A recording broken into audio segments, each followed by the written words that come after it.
তো এটা পুরা পড়তে পারি নাই, যেহেতু আইনটা অবশ্যই একটা সেন্সিটিভ আইন। আমরা কি অনুরোধ করতে পারি যে এটা পাশের জন্য একটু সময় হাতে রেখে আমাদেরকে একটু সুযোগ দেওয়া হোক?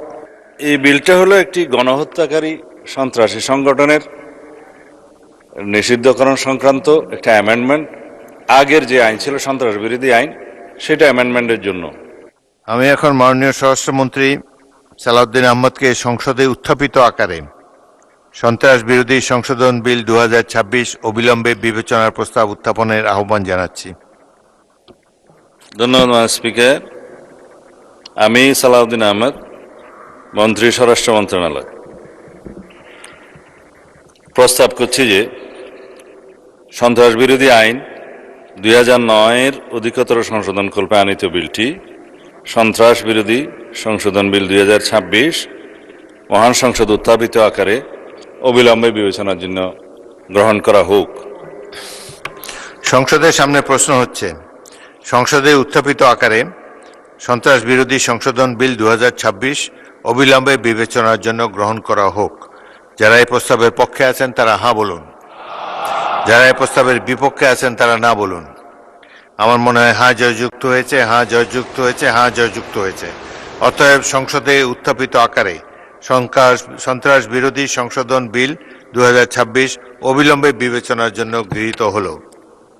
মাননীয় সদস্যবৃন্দ, বিলটির উপর দফাওয়ারি কোনো সংশোধনী নেই। আমি এখন এই বিলের দফাগুলো সংসদের সামনে পেশ করছি। সংসদের সামনে প্রশ্ন হল, বিলের দফা 2, 3 ও 4 এই বিলের অংশ হিসাবে গ্রহণ করা হোক। যারা এই প্রস্তাবের পক্ষে আছেন তারা হাঁ বলুন, যারা এই প্রস্তাবের বিপক্ষে আছেন তারা না বলুন। আমার মনে হয় হাঁ জয়যুক্ত হয়েছে, হাঁ জয়যুক্ত হয়েছে, হাঁ জয়যুক্ত হয়েছে। অতএব বিলের দফা 2, 3 ও 4 এই বিলের অংশ হিসাবে গৃহীত হল। সংসদের সামনে প্রশ্ন হচ্ছে, বিলের 1 দফা বলবৎকরণ দফা প্রস্তাবনা, প্রবর্তন এবং শিরোনামা এই বিলের অংশ হিসাবে গ্রহণ করা হোক। যারা এই প্রস্তাবের পক্ষে আছেন তারা হাঁ বলুন, যারা এই প্রস্তাবের বিপক্ষে আছেন তারা না বলুন। আমার মনে হয় হাঁ জয়যুক্ত হয়েছে, হাঁ জয়যুক্ত হয়েছে, হাঁ জয়যুক্ত হয়েছে। অতএব বিলের 1 দফা বলবৎকরণ দফা প্রস্তাবনা, প্রবর্তন এবং শিরোনামা এই বিলের অংশ হিসাবে গৃহীত হল। মাননীয় স্বরাষ্ট্রমন্ত্রী, আপনি বিলটি পাশ করার প্রস্তাব উত্থাপন করতে পারেন।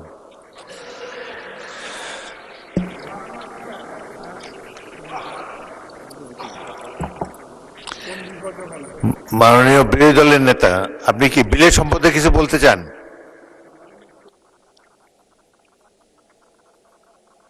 বিরোধী দল নেতাকে মাইক দেন। এই সংক্রান্ত একটা তুলনামূলক শীট আমরা এই 3-4 মিনিট আগে হাতে পেয়েছি। তো এটা পুরা পড়তে পারি নাই, যেহেতু আইনটা অবশ্যই একটা সেন্সিটিভ আইন। আমরা কি অনুরোধ করতে পারি যে এটা পাশের জন্য একটু সময় হাতে রেখে আমাদেরকে একটু সুযোগ দেওয়া হোক? মাননীয় আপত্তি জানাবার জন্য একটা নির্দিষ্ট সময় আছে, সেই সময় আপত্তি করলে এটা আমরা গ্রাহ্য করতে পারতাম। এখন বিলের এই স্টেজে আর আপত্তি করার সুযোগ নেই। দুঃখজনকভাবে শীটটা তো পেয়েছে এই মাত্র। এনিওয়ে, এটা হয়তো এটা এ সম্পর্কে পরে আমরা দেখব, কিন্তু এখন বিলের এই স্টেজে আপত্তি করার কোনো সুযোগ নাই। অতএব সংসদের সামনে প্রশ্ন হচ্ছে, আপনি কি বিলটি পাশ করার প্রস্তাব উত্থাপন করেছেন?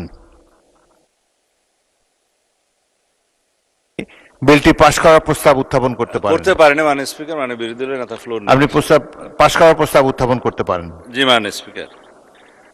মানে স্পিকার, এই বিলটা হলো একটি গণহত্যাকারী সন্ত্রাসী সংগঠনের নিষিদ্ধকরণ সংক্রান্ত একটা অ্যামেন্ডমেন্ট। আগের যে আইন ছিল সন্ত্রাস বিরোধী আইন, সেটা অ্যামেন্ডমেন্টের জন্য। মানে বিরোধী দলীয় নেতা নিশ্চয়ই স্মরণে থাকার কথা, ওনারা এবং এনসিপির বন্ধুরা সবাই মিলে একটা আন্দোলন করেছিলেন। সেই আন্দোলনের প্রেক্ষিতে এটা মোটামুটি বাংলাদেশে একটা জনমত সৃষ্টি হয়েছিল। সেই প্রেক্ষিতে তাদের কার্যক্রম নিষিদ্ধ করা হয়েছে সন্ত্রাস বিরোধী আইনে, এবং অ্যাকর্ডিংলি সেটা নির্বাচন কমিশনে তাদের রেজিস্ট্রেশনটাও সাসপেন্ডেড হয়ে আছে।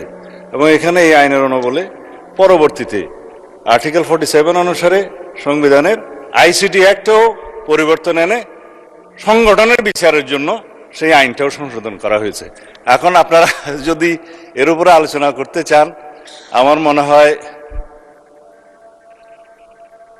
সংশোধনের সেকেন্ড রিডিং এর স্টেজে যদি আপনারা সংশোধনী দিতেন, আলোচনা থাকতো, এবং ফার্স্ট রিডিং এ উত্থাপনের পরে যদি আপনারা আপত্তি তুলতেন, তাহলে আলোচনা থাকতো। মাননীয় মন্ত্রী, স্টেজে আমি উত্থাপন এই ব্যাপারে তো আমি আমার রুলিং দিয়েছি, আপনি আপনার পাশ করার প্রস্তাব। ধন্যবাদ মাননীয় স্পিকার, আমাকে কথা বলার সুযোগ দেওয়ার জন্য। আমি জাতিকে পরিষ্কার করার জন্য এই কথাগুলো বলব। জাতি পরিষ্কার আছে, জি, আপনি আমরাই মেনে ময়লা নিয়েছেন, করি। ধন্যবাদ মাননীয় স্পিকার। মাননীয় বিরোধী দলের নেতা মেনে নিয়েছেন। আমি সালাউদ্দিন আহমেদ, মন্ত্রী স্বরাষ্ট্র মন্ত্রণালয়, প্রস্তাব করছি যে সন্ত্রাস বিরোধী আইন 2009-এর অধিকতর সংশোধন কল্পে আনিত বিলটি সন্ত্রাস বিরোধী সংশোধন বিল 2026 মহান জাতীয় সংসদে উত্থাপিত আকারে পাশ করা হোক।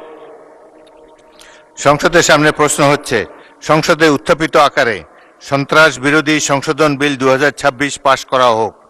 যারা এই প্রস্তাবের পক্ষে আছেন তারা হ্যাঁ বলুন, যারা এই প্রস্তাবের বিপক্ষে আছেন তারা না বলুন। আমার মনে হয় হ্যাঁ জয়যুক্ত হয়েছে, হ্যাঁ জয়যুক্ত হয়েছে, হ্যাঁ জয়যুক্ত হয়েছে। অতএব সংসদে উত্থাপিত আকারে